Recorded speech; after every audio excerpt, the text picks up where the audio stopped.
Bonjour à toutes et à tous, c'est un plaisir de vous retrouver. Les titres de ce journal. Ce 11 février, les femmes et les filles de sciences sont à l'honneur. Leur talent, leurs engagements et leurs contributions dans les domaines de la recherche scientifique sont reconnus et célébrés. Comment se restaurent les enfants dans nos écoles? Les conditions d'hygiène sont-elles respectées? Hygiène alimentaire dans les établissements scolaires, nous en parlerons dans cette édition. Et puis la question de la dégradation des sols reste d'actualité et préoccupe les spécialistes de la science des sols. Que faire face au phénomène des changements climatiques ont une part importante dans le système de dégradation des sols? La réponse à suivre. Ce 11 février, la communauté internationale célèbre la Journée internationale des femmes et des filles de sciences. Cette journée a pour but de favoriser et accroître la participation des femmes et des filles dans les domaines scientifiques. L'objectif est de rappeler à la communauté internationale que la science et l'égalité des genres doivent aller de pair afin de relever les grands défis de notre planète. Ulvaeus Balogun, Charlène Kendiro. Bientôt 20 ans qu'elle fait partie des rares femmes de sciences de la faculté des sciences et techniques de l'université d'Abomey-Calavi. Monique Tossou a embrassé les sciences depuis le collège, un domaine pourtant considéré comme l'apanage des hommes. J'ai eu beaucoup de chance dans mon domaine parce que certaines femmes dans leur faculté ou dans leurs écoles n'ont peut-être pas eu les mêmes avantages que moi. Et moi, jusqu'à aujourd'hui, je suis encore la seule dans mon département, la seule femme depuis 2003. Et aucun des hommes du département ne me cause de problème.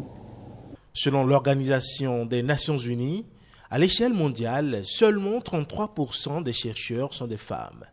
Une gageure qui fait écho aux stéréotypes, discriminations et au regard de la société sur les femmes et les filles. À travers les préjugés et stéréotypes, on pense que c'est un domaine qui est réservé plus aux hommes. C'est quelque chose qui est difficile. Genre, on se dit, bon, on est de sexe féminin, on ne va pas y arriver, on ne va pas pouvoir le faire, c'est trop difficile. Ce qu'on déplore, c'est que très souvent, la femme n'arrive pas à terminer son cursus.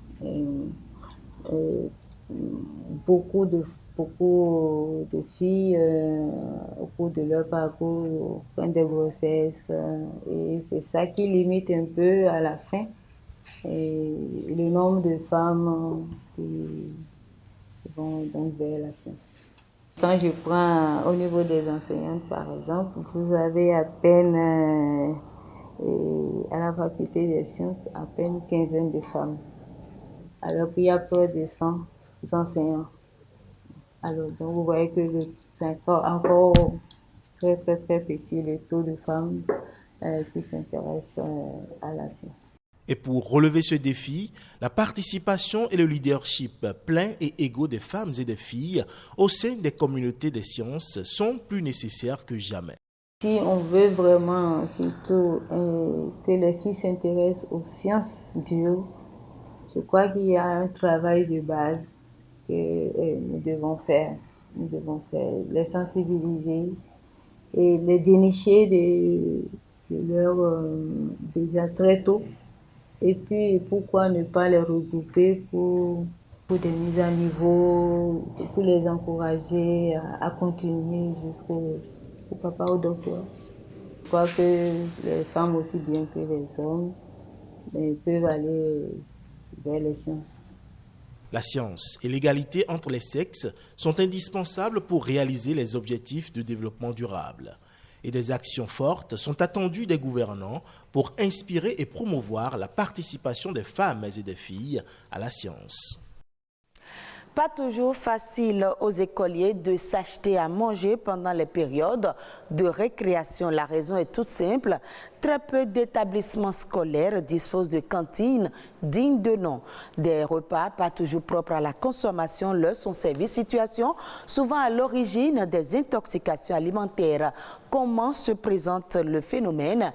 Explication dans ce reportage signé Arnaud Adadia. Voici un exemple d'école privée située au cœur de Cotonou où on ne triche pas avec les normes, surtout lorsque cela concerne l'alimentation des enfants. Ici, avant de manger, le lavage des mains est une priorité et même le contrôle de la santé de celle qui prépare est de principe. Et chaque enfant a droit à son plat. Et les cuillères aussi, chaque enfant a droit à sa cuillère. La cantinière, celle qui prépare, elle est contrôlée par l'infirmier d'État pour voir si sa santé est apte pour pouvoir répondre à cette tâche pour préparer aux enfants. Salle bien balayée et assez bien badigeonnée, la beauté des repas amène l'eau à la bouche de ces tout petits enfants qui mangent si bien.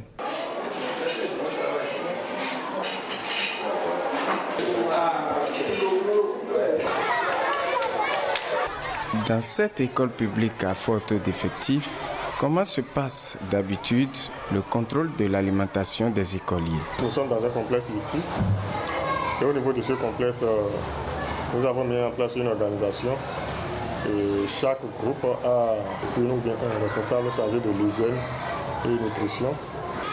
Il y a la qualité des repas que nous contrôlons et la propreté au niveau des bonnes dames et des ustensiles de cuisine qu'elles utilisent.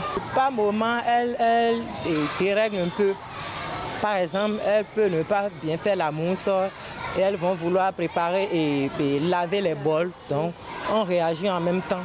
Moi-même particulièrement, j'ai souvent l'œil là-dessus. J'y vais assez souvent. S'il y a quelque chose qui ne marche pas, bon, les vendeuses me connaissent. Et c'est souvent ces choses-là apportent des frictions entre les vendeuses et puis les autorités parce que les autres cherchent un peu plus le bénéfice, nous cherchons le bien-être de nos enfants. Manger sain dans un cadre sain, c'est mieux. Et manger mieux, c'est préserver sa santé contre les maladies et tout risque d'infection.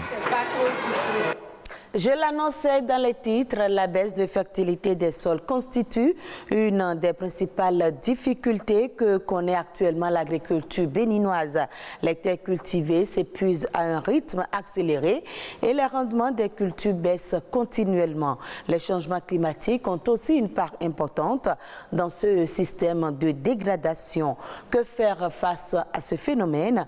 Dr Félix Coelho, maître assistant en sciences des sols au CAMES, nous éclaire.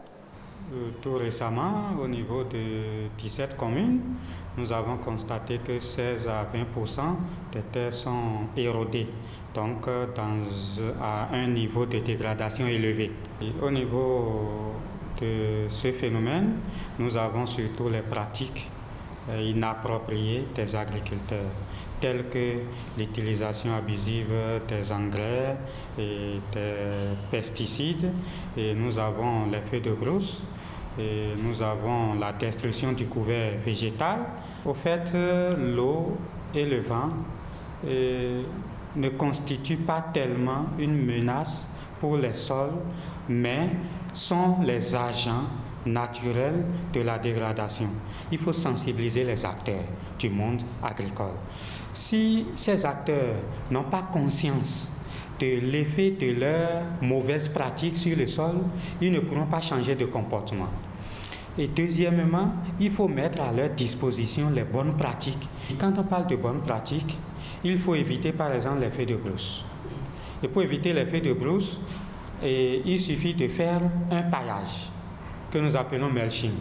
Donc, l'agriculteur nettoie sa parcelle, mais il laisse les résidus sur place et il fait le semis dans les résidus. Ensuite, il faut limiter le labour.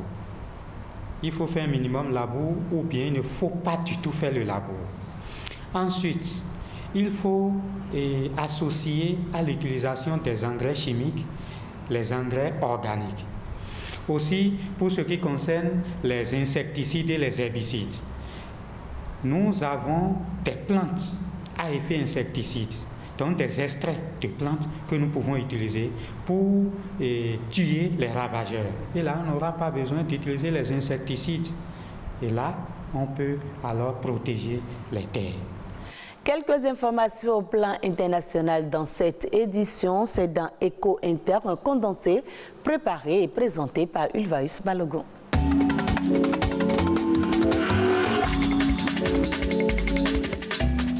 La Côte d'Ivoire est désormais le 3e fournisseur du marché international en amandes de cajou, notamment en noix décortiquées à la place du Brésil. Cette prouesse est non seulement le fruit de l'exaspération de ce pays de voir partir sa récolte en Asie pour être transformée et réexportée, mais aussi de la perte de 20 à 25% de valeur ajoutée sur son produit. Pour en arriver là, des mesures d'incitation ont été prises en faveur des investisseurs privés. Les expéditions d'amandes ivoiriennes ont été encouragées et subventionnées et celles de noix brutes, au contraire, frappées d'une taxe de 100 francs CFA par kilogramme. Une série de mesures drastiques pour offrir au marché une noix décortiquée qui soit aussi compétitive que celle du champion dans le domaine, le Vietnam. Frais supplémentaires, formalités administratives, retard à la frontière. Telles sont entre autres les conséquences du Brexit sur la baisse des échanges au sein de l'Union européenne. Pourtant, l'une des grandes promesses du retrait du Royaume-Uni de l'Union européenne était de libérer les entreprises britanniques pour leur donner plus d'espace pour maximiser leur productivité et leur contribution à l'économie.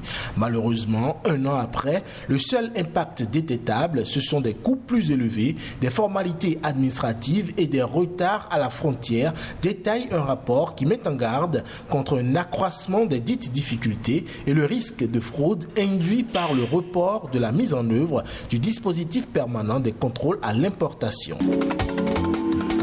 Le laboratoire pharmaceutique Pfizer veut vendre pour 54 millions de dollars de son vaccin et de sa pilule anti-Covid au cours de l'année 2022.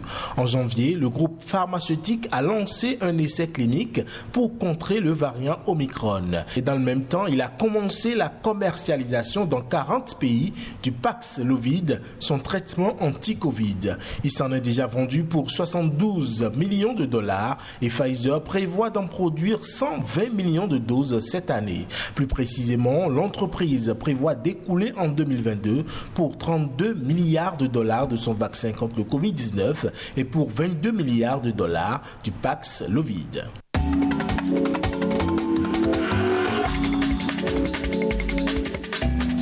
Parlons maintenant sport. La Coupe d'Afrique des Nations, c'est un événement sportif qui procure la joie aux supporters lors des victoires. Mais la CAN a aussi son lot de polémiques. C'est le cas au Gabon où l'un des stades qui a accueilli la CAN en 2012 et 2017 est dans un état piteux. Reportage de nos confrères de France 24. Des équipements abîmés, des bus ayant servi lors de la CAN 2017 abandonnés dans la broussaille. Depuis 4 ans, le stade de l'amitié sino-gabonaise de Libreville se dégrade. C'était tout beau à voir. Regardez à quoi ça ressemble aujourd'hui.